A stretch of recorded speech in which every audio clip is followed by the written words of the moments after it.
भारत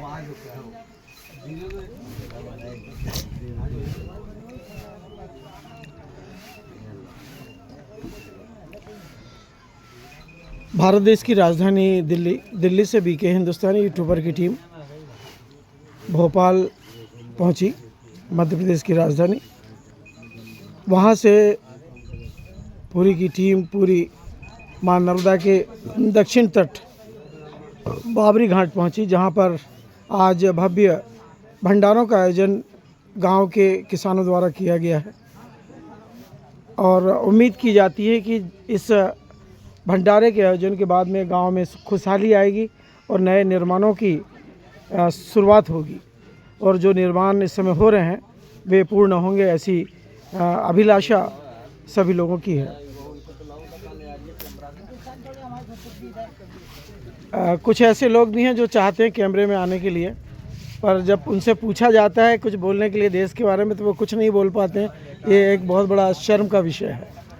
मैं इस समय नाथ जी के आश्रम पर हूँ। नाथ जी तो अब नहीं रहे। 12 साल उन्होंने ढबुआ पे अपना जीवन यापन किया। 12 साल उन्होंने बाबरी बस स्टैंड पर हनुमान जी की स्थापना करने के बाद में विराजमान रहे और धीरे धीरे पहले ढबुआ वाला आश्रम जो मिश्रीलाल पटेल के अधिकार क्षेत्र में था, दूसरी बार वे जब पहुँचे तो बस स्टैंड पर दरबार परिवार के नंबरदार परिवार के स्थान पर। जब उन्हें वहाँ पे भी ऐसा लगा कि मैं खुश नहीं हूँ तो वे दूसरी बार फिर मुख्य मार्ग के नज़दीकी दरबार परिवार के स्थान पर आए और दरबार परिवार से फिर वे चले गए एक पहाड़ी पर। काफ़ी दिनों तक वो पहाड़ी पे रहे।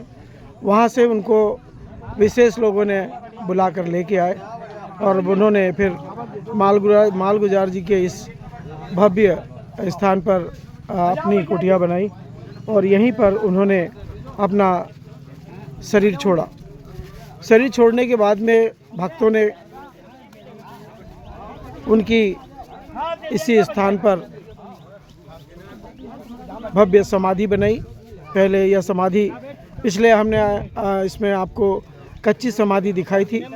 धीरे धीरे भक्तों ने यह समाधि स्थायी कर दी, पक्की कर दी। ये जो सामने घंटा दिख रहा है, इस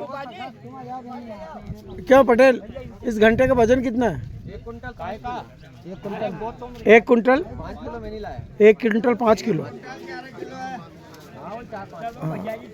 यह जो आपको भव्य घंटा दिख रहा है, ऐसा बता रहे हैं कि यह क्विंटलों से इसका वजन है और गुरुजी के हाथों से ही इस घंटे की स्थापना की गई। पर पहली बार यह घंटा मां नर्मदा के दक्षिण तट पर था।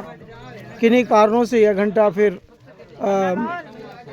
दूसरे स्थान पर आया। अब यह स्थायी रूप से यहाँ पर पहुँच चुका है। अब यह कार्यक्रम पूरी तरह कार्यकर्ताओं के ऊपर में आधारित है।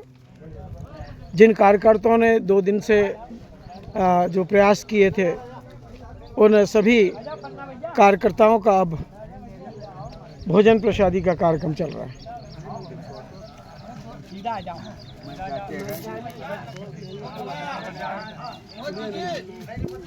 भोजन कर लो। आजा बेटिया आजा।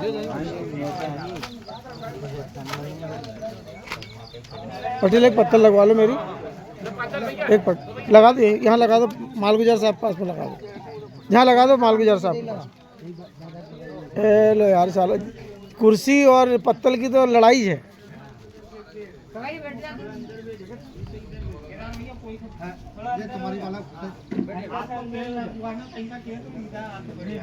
हम जिनका आपको दर्शन करवा रहे हैं वे उनका जन्म बाबरी में ही हुआ है।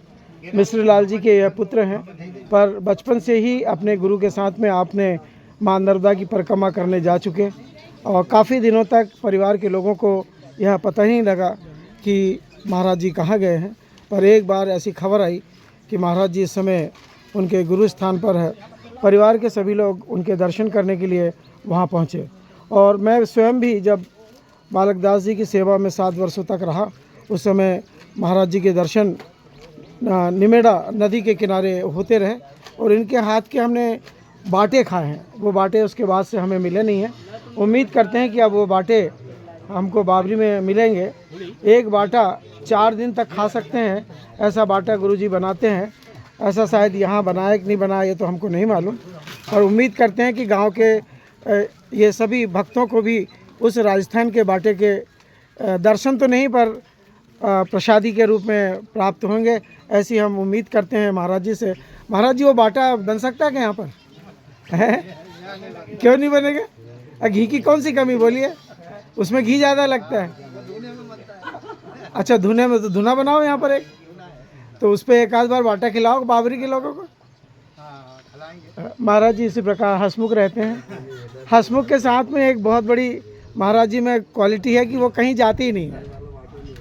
उनका आसन और उनका आश्रम शायद इस गेट से बाहर मैंने तो अभी तक नहीं देखा उनको जाते हुए, और जाना भी नहीं चाहिए। संतों के लिए तो सब उनके आसन पे ही सब चीज़ पहुंच जाती है।